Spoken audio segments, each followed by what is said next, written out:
Hi, this is Cher, the ghosty lady from Psychic Miss Paranormal Network. And today I would like to talk to you about Ouija boards, the real truth disclosed. Ouija boards are a mystery of their own. They're a way for a novice or a non-psychic to contact the dead. To many, that possibility is thrilling, taking that daring step into the unknown to maybe see, hear, or have the presence of a ghost with them. Now add in the warning that you hear from everywhere to stay away from a Ouija board because they are evil. Taking a big chance. Perhaps that adds to the thrill-seeking experience. Maybe it doesn't have anything to do with getting a thrill, but more of proving that these boards have no magic and they don't work. There are a plethora of reasons people sit at a Ouija board. Maybe you know that you can safely control whatever comes through. Maybe you are experienced and know that everything will be okay, and maybe it will. I've been telling people for decades to stay clear of Ouija boards. It's not that the Ouija board itself is bad or evil, or even that it automatically attracts evil. It all has to do with energy and vibration.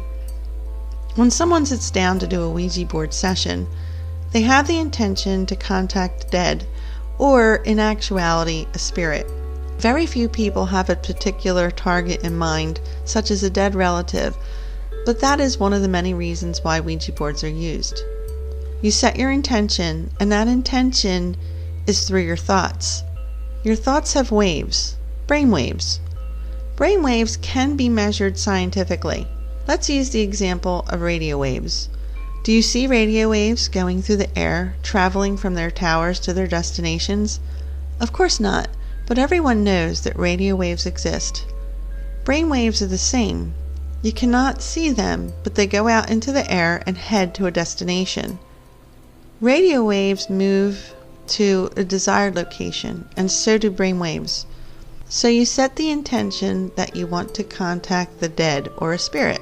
That starts moving your thoughts to a destination, but where is that destination?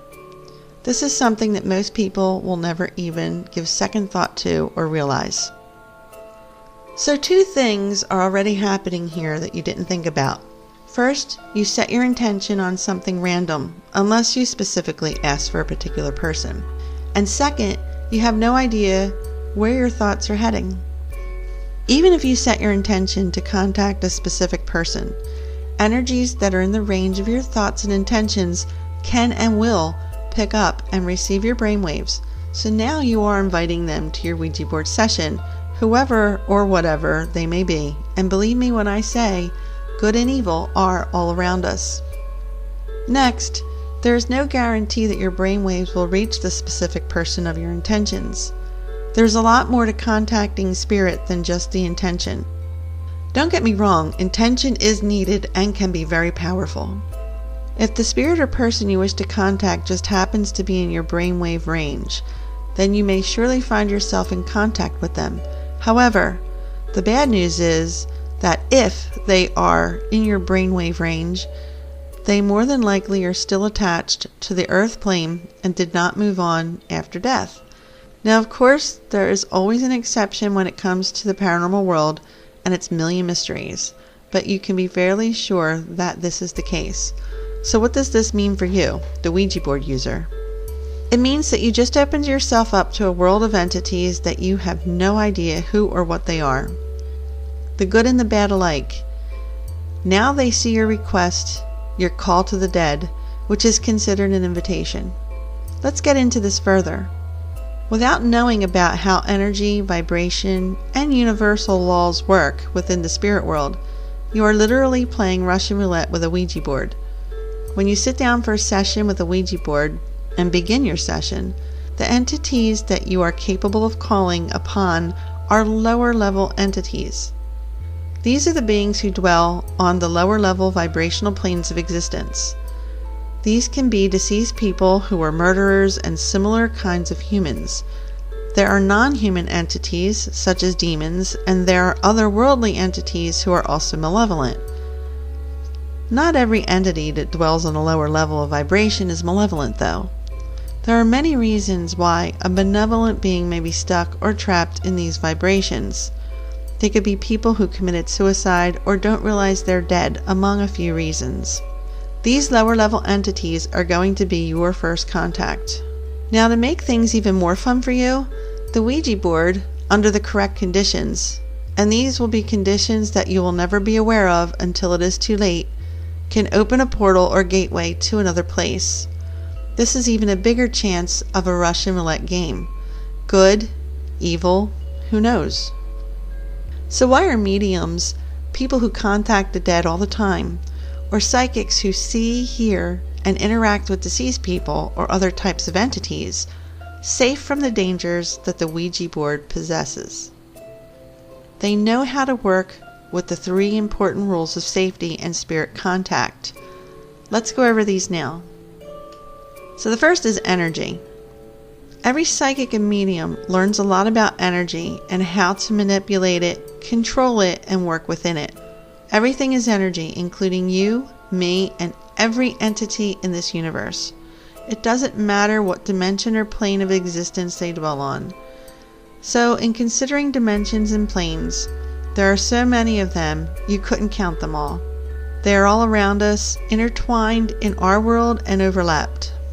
They contain so many types of existences, entities, and even other yous. A person with experience will bypass the lower level of energy in order to prevent any kind of contact with a lower level entity. The higher realms contain only benevolent entities. A lower level entity cannot exist on a higher level than what its own energy vibrates at.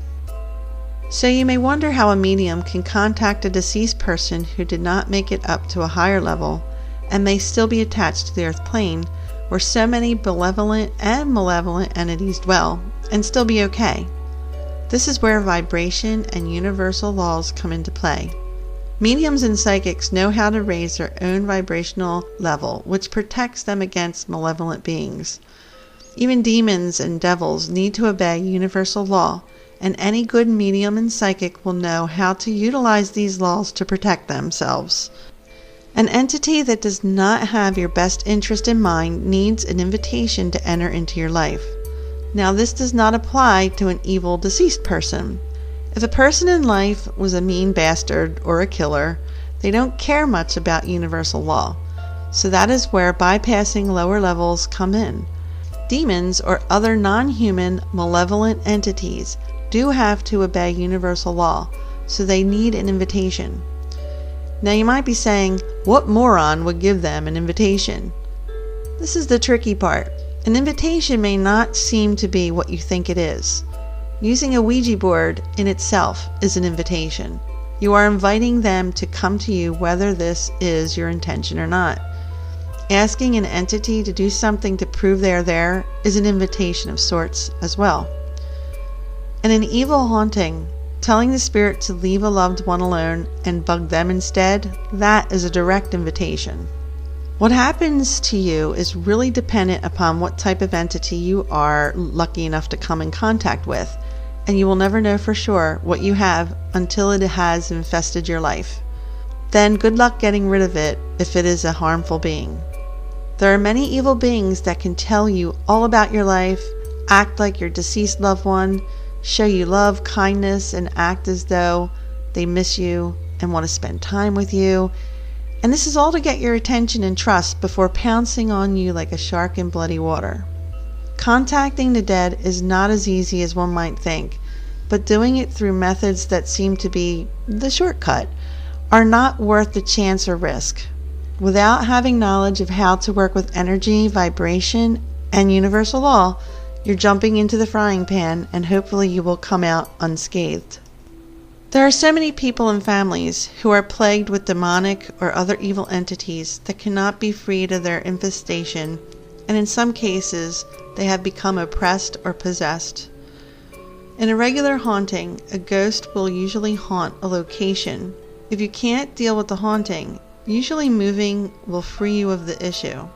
With an evil haunting from a non-human or demonic entity, they haunt people, so you can go wherever you want and they will remain your faithful, terrorizing partner. There are some cases where they prefer to stay at a particular place or location, but that is the exception. So here are some Ouija board stories that are true, and a little bit of information that might help those that are still adventurous and want to pursue a Ouija board session. Hopefully, this will help keep your brainwaves in check and your desire to seek paranormal thrills at bay. Keep in mind that this applies to any paranormal or psychic work as well, including ghost investigation. Thrill seeking will get you into trouble eventually. Taking paranormal work very seriously and knowing how to operate within the parameters of the field are paramount, and still, it is a high-risk endeavor. So at a seance conducted by a popular haunted location using a Ouija board, and by investigators no less, they were presumably speaking with a demon. They asked for a name, but the answer was no. They asked if the spirit was human, with the answer being no. The next question asked the being, "What are you?" in which they replied, "Demon." When they asked this being what year it was, it replied, 502U. They asked this being if it wanted the investigators to stay, and it said yes, as well as some of their equipment showing readings. It also replied no when they asked if it was going to harm them, but replied yes, that it was capable of causing them harm, especially if they made it angry. The investigators were feeling drained of energy and dizzy, so they properly ended the session. And yes, there are rules that go with using the Ouija board. I must say that it upsets me to know that investigators will deliberately put themselves in harm's way, and for what reason? They wouldn't enjoy having a demon following them around forever to torment them or hurt their families. If you know you are working with a demon or you suspect one, there are qualified people to handle these areas of the paranormal. So the following information was actually provided as a public warning on Amazon to people that were interested in purchasing a Ouija board. And I got these rules of using the Ouija board by a girl named Kelly. So here they are. Never play alone. Never let the spirits count down through the numbers or go through the alphabet, as they can get out of the board this way. If the planchette goes to the four corners of the board, it means you have contacted an evil spirit. If the planchette falls from the Ouija board, a spirit will get loose. If the planchette repeatedly makes a figure 8, it means that an evil spirit is in control of the board. If you should get an evil spirit, quickly turn the planchette upside down and use it that way. The board must be closed properly, or evil spirits will remain behind to haunt the operator. Never use the Ouija board when you are ill or in a weakened condition, since this may make you vulnerable to possession. The spirit of the Ouija board creates winds for the user, causing them to become more and more dependent on the board. Addiction follows, and this is called progressive entrapment. Evil spirits contacted through the Ouija board will try to win your confidence with false flattery and lies. Always be respectful and never upset the spirits. Never use the Ouija board in a graveyard or a place where a terrible death has occurred, or you will bring forth malevolent entities. This also applies to the law that like attracts like. If you're in a bad place where something bad happens, you're going to attract bad entities. Witch boards are so named because witches use them to summon demons. The very first Ouija boards were made from wood coffins. A coffin nail in the center of the planchette window served as the pointer. Sometimes an evil spirit can permanently inhabit a board. When this happens, no other spirits will be able to use it. When using a glass as a message indicator, you must always cleanse it first by holding it over a burning candle. Ouija boards that are disposed of improperly will come back to haunt the owner. A Ouija board will scream if you try to burn it. People who hear the screams have less than 36 hours to live. There is only one proper way to dispose of it. Break the board into 7 pieces, sprinkle it with holy water, and then bury it. If you must use a Ouija board, make your own. Arrange the letters and numbers into a circle, so whatever is trapped within that circle cannot escape. If you place a pure silver coin on the board, no evil spirits will be able to come through. Never leave the planchette on the board if you aren't using it. Lecherous spirits from the Ouija board will sometimes ask young women to do rather odd things. 3 things never to ask a Ouija board: never ask about God, never ask when you are going to die, never ask where the gold is buried. Keep in mind that any of these so-called rules always have exceptions. So here's a true story by Cinzaio. They wrote, "I am not a Bible thumper, a born-again, or any other religious fanatic. I do my 2 times a year annual visit to church, Christmas and Easter. I believe in tangible things. Need to see it, or you need to prove it. I spent many days and nights playing with the Ouija board with my friends in my childhood. We had great times talking to these dead spirits, asking questions like, who will I marry, etc. One night when I was 14, which was about 35 years ago, I was home alone and was visited by, yes, an angry spirit, and he continued to live with us. I won't get into details, but believe me, it was the worst experience of my life. I moved out at 21, never lived home again. My mom recently had an exorcism by St. Michael's order. I cannot be sure the Ouija board invited him in, but I can tell you I never went near one again. My suggestion: play Monopoly." This person is onto something. Here's another one, a story by an anonymous user. "When I was a kid, I played with the Ouija board with my friends. Everyone except me believed in spirits, so I kept asking the board to do more physical things, like tap my shoulder. The piece never moved, but suddenly my back started to sting. There were these 3 handprints on my back, and they were red and puffy, like I'd been slapped. I refused to touch the board again." Here's another story. "I got my board after a month of harmless paranormal activity in my house.